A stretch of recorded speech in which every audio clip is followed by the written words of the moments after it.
जय Hind friends, I hope everybody is fine. चलिए guys, तो आज मैं बात करने वाला हूँ 1858 के अधिनियम पर।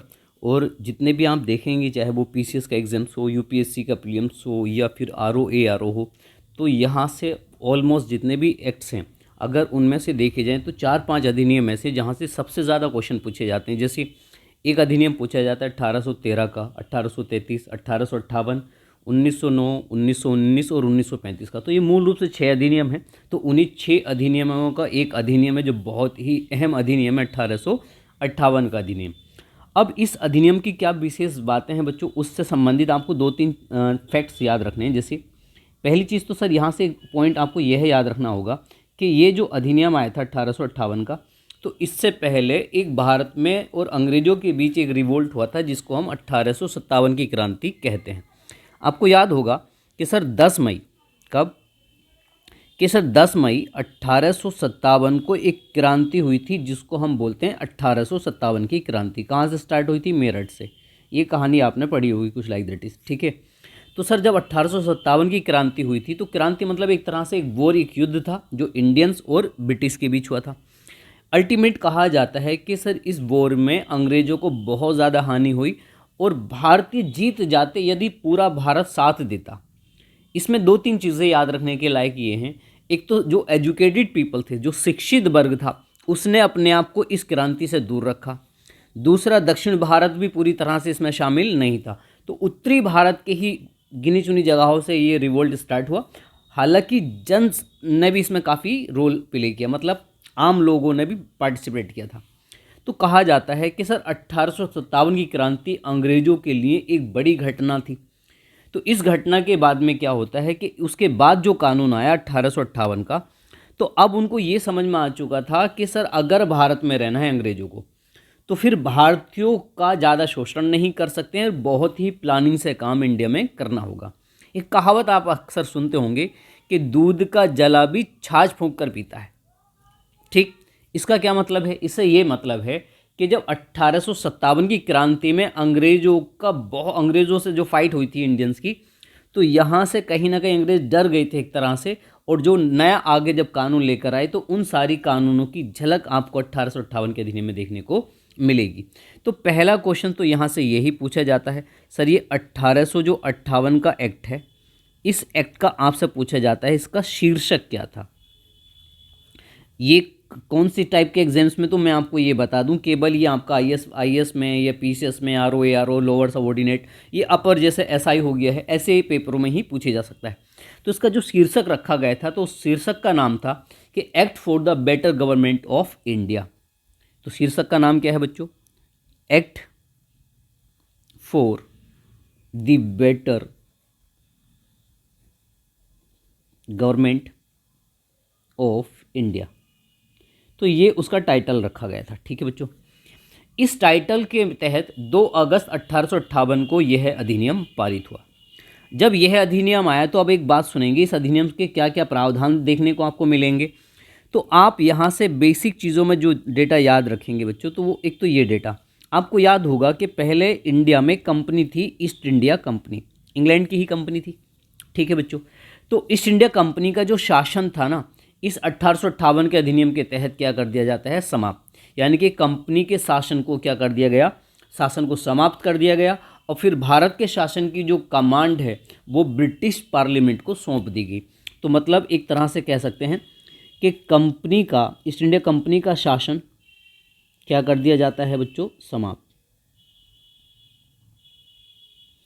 जिन बच्चों को इस तरह से ये एरो, जो मतलब मैं ग्राफ से समझाता हूँ, अगर इसमें प्रॉब्लम आती है तो आप जो मैं बोल रहा होता हूँ तो एट ए टाइम आप लाइन पूरी लिख सकते हैं। जैसे कि ईस्ट इंडिया कंपनी के शासन को समाप्त कर दिया गया, इस तरह से भी लिख सकते हैं। या फिर कंपनी का जो शासन था वो क्या हो गया? समाप्त। एक तो कंपनी का शासन समाप्त हुआ, तो फिर भारत का जो शासन था, तो भारत का शासन किसको सौंप दिया, ये क्वेश्चन पूछा जा सकता है।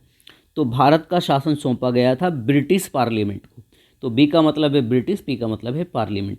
तो ब्रिटेन की पार्लियामेंट को भारत का शासन सौंप दिया गया, मतलब कि अब ईस्ट इंडिया कंपनी नहीं, अब ब्रिटेन की पार्लियामेंट क्या करेगी? शासन करेगी।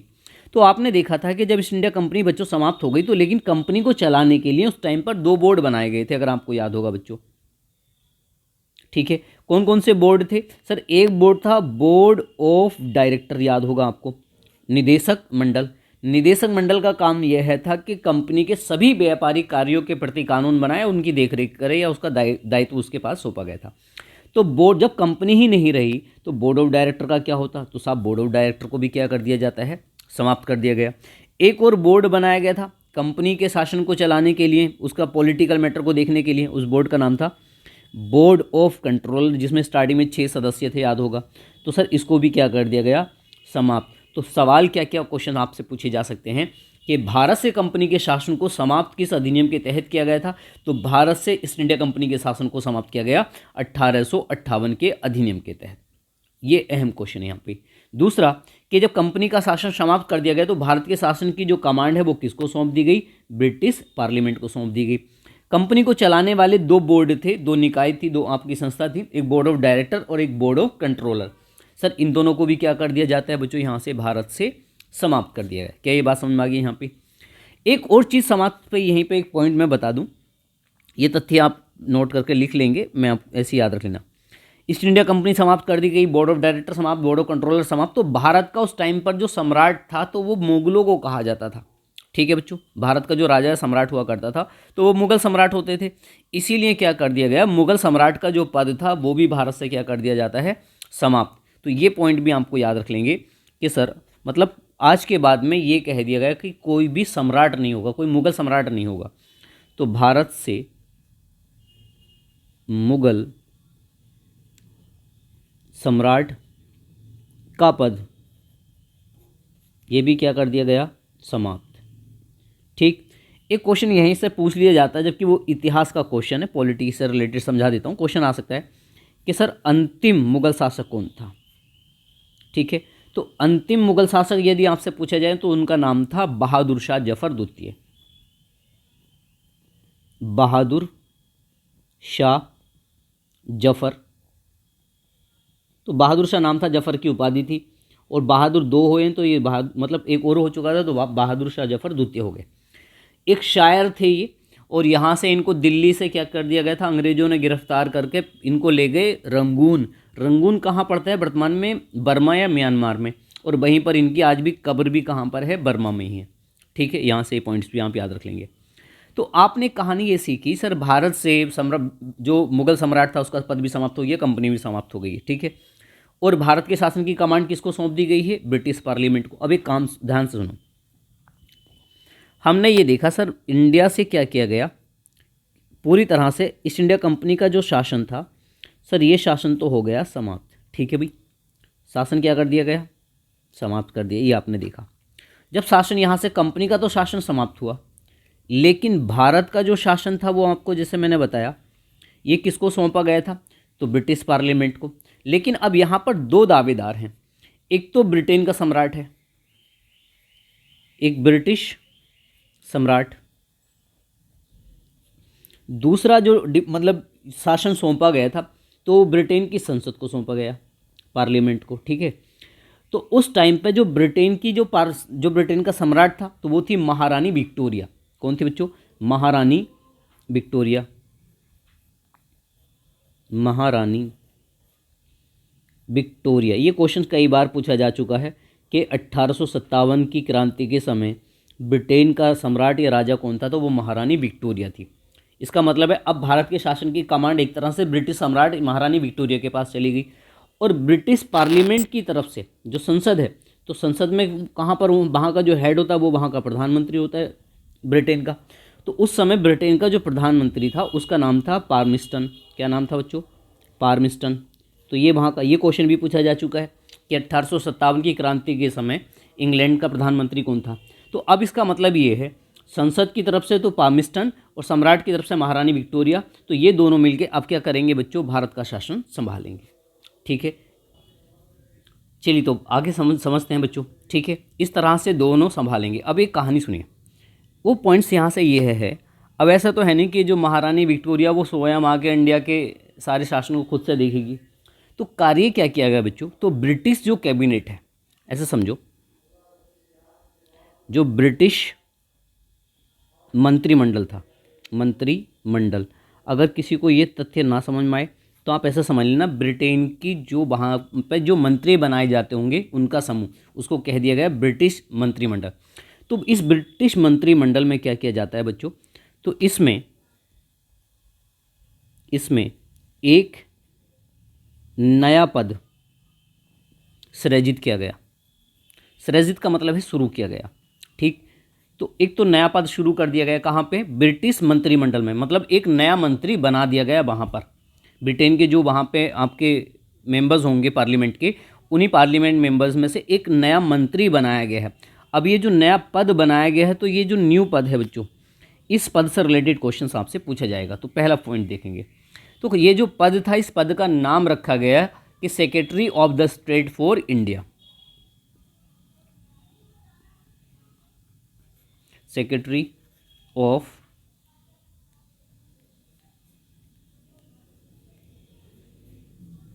स्टेट फॉर इंडिया, ठीक है। तो ये उस पद का नाम था, और इसे आप हिंदी में कहते हैं भारत राज्य सचिव या भारत का राज्य सचिव, भारत राज्य सचिव, ठीक है। ऐसे अगर मैं आपको इस तथ्य को समझाना चाहूँ, तो जैसे आप आगे एक अधिनियम पढ़ा होगा आपने बच्चों, 1909 का अधिनियम या 1919 का, तो आप ऐसे सुनते होंगे कि 1909 के अधिनियम को मॉर्ले मिंटो सुधार कहते हैं, और 1919 के अधिनियम को हम मॉन्टेग्यू चेम्सफोर्ड सुधार कहते हैं। इसमें जो ये दो नाम आते हैं ना, जैसे कि मॉर्ले मिंटो या मॉन्टेग्यू चेम्सफोर्ड, तो इनमें से एक जो व्यक्ति है वो भारत राज्य सचिव है, और एक उस टाइम का भारत का होता है वॉइसराय, राइट। तो फिलहाल आप ये समझेंगे कि सर 1858 के अधिनियम के माध्यम से जब ईस्ट इंडिया कंपनी का शासन समाप्त कर दिया गया, और भारत के शासन की जो कमांड है वो किसको सौंप दी गई, वो ब्रिटिश सम्राट और ब्रिटेन की पार्लियामेंट को सौंप दी गई। उस समय ब्रिटेन का सम्राट कौन था, महारानी विक्टोरिया, और वहाँ का प्रधानमंत्री पार्मिस्टन था। तो इन्होंने दो मिलकर क्या किया, वहाँ पे एक कार्य यह किया कि सर जो ब्रिटेन की पार्लियामेंट है, जो वहाँ का मंत्रिमंडल है, वहाँ पर एक नया मंत्री बनाया गया जिसका नाम रखा भारत राज्य सचिव, ठीक है। एक तो ये नया मंत्री बनाया गया, प्लस इसकी हेल्प करने के लिए, इसकी मदद करने के लिए क्या किया जाता है बच्चों, 15 सदस्यों की, 15 सदस्यों, ये बहुत खास क्वेश्चन है यहाँ से, कि 15 सदस्यों की एक परिषद बनाई, काउंसिल बनाई, ठीक है। अब ये जो काउंसिल बनाई थी या परिषद बनाई थी, इस परिषद का अगर मैं आपसे नाम की बात करूं बच्चों, इस परिषद का नाम रखा था इंडियन काउंसिल। इसको क्या कहा जाता था, इंडियन काउंसिल, ठीक है। हिंदी में कहेंगे तो भारत परिषद, भारत परिषद, ये नाम याद रख लेना।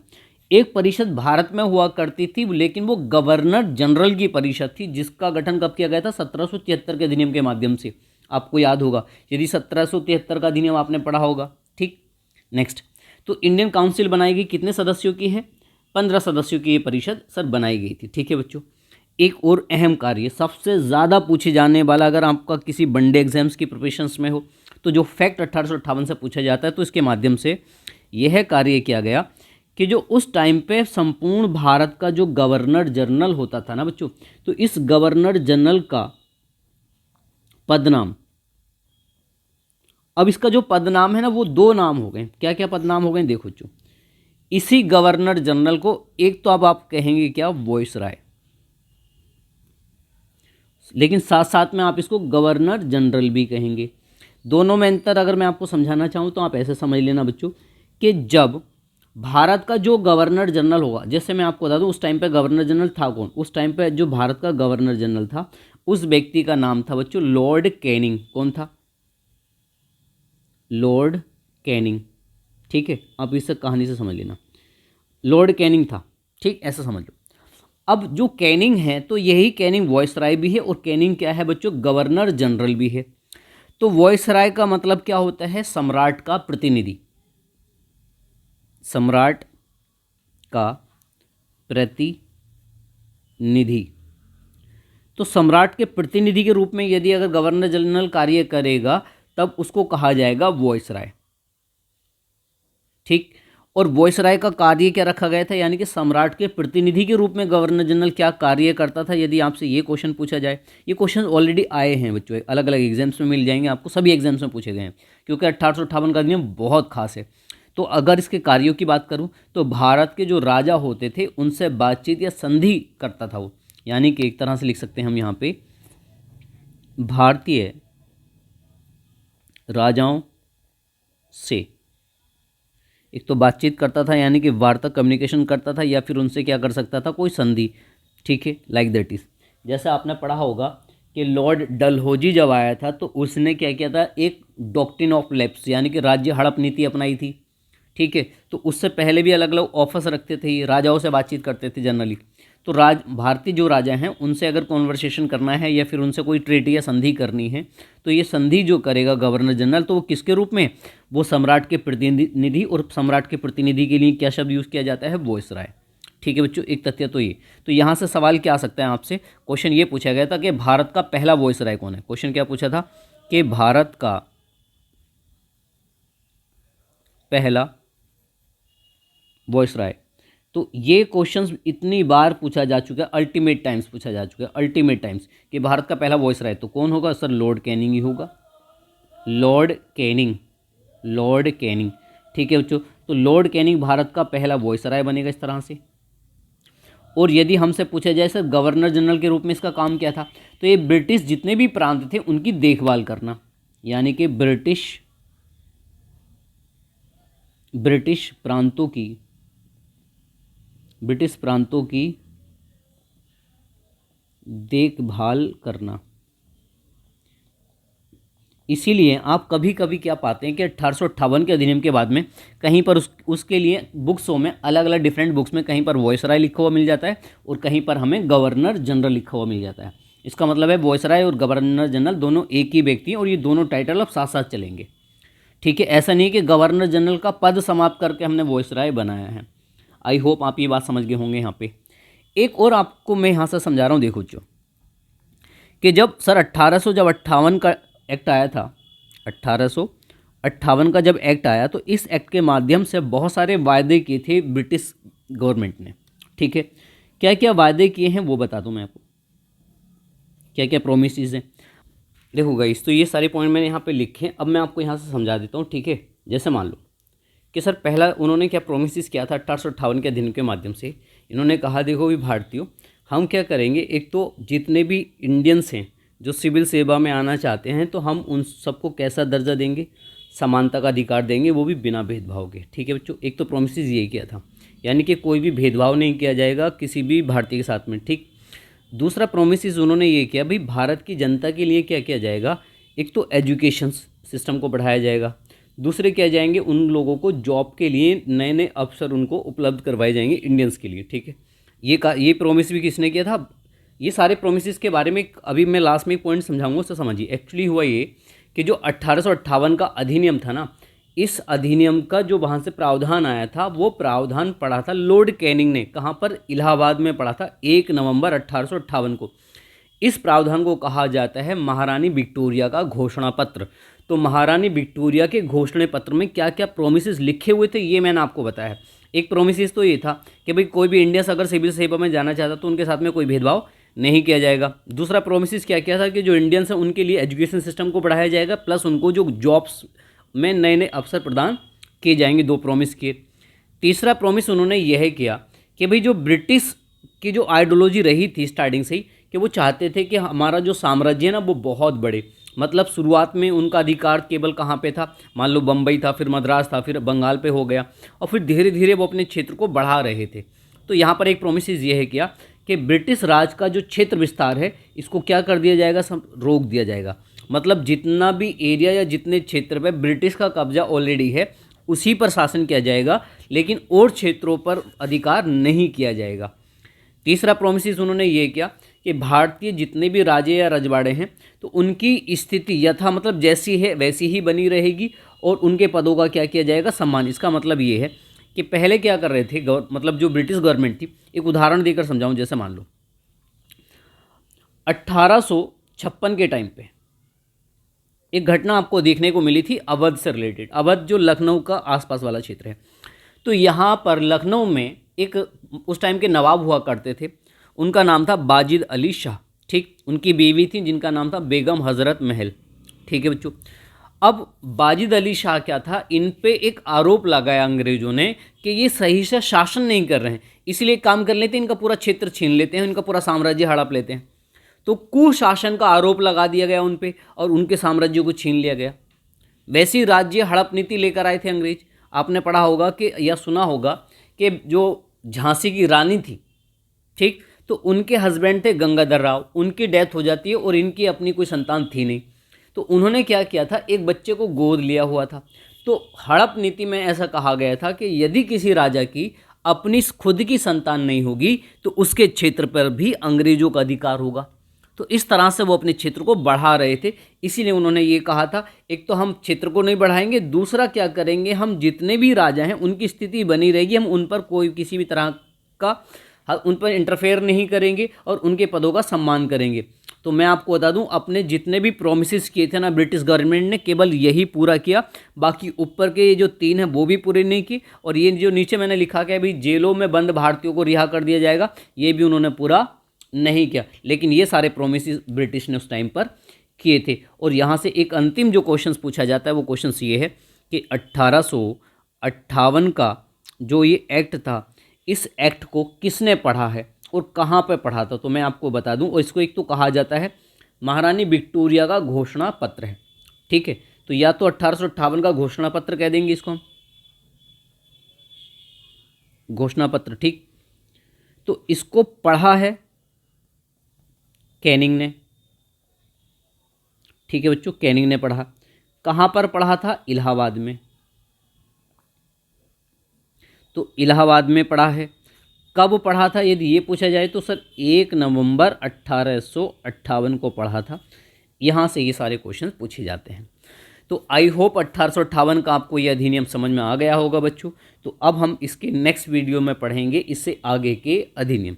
तब तक के लिए बेस्ट ऑफ लक। चलिए बच्चों, तो बस आप वीडियोस को लाइक करिए, चैनल को सब्सक्राइब करिए। देन मिलते हैं नेक्स्ट पार्ट में। Bye and take care.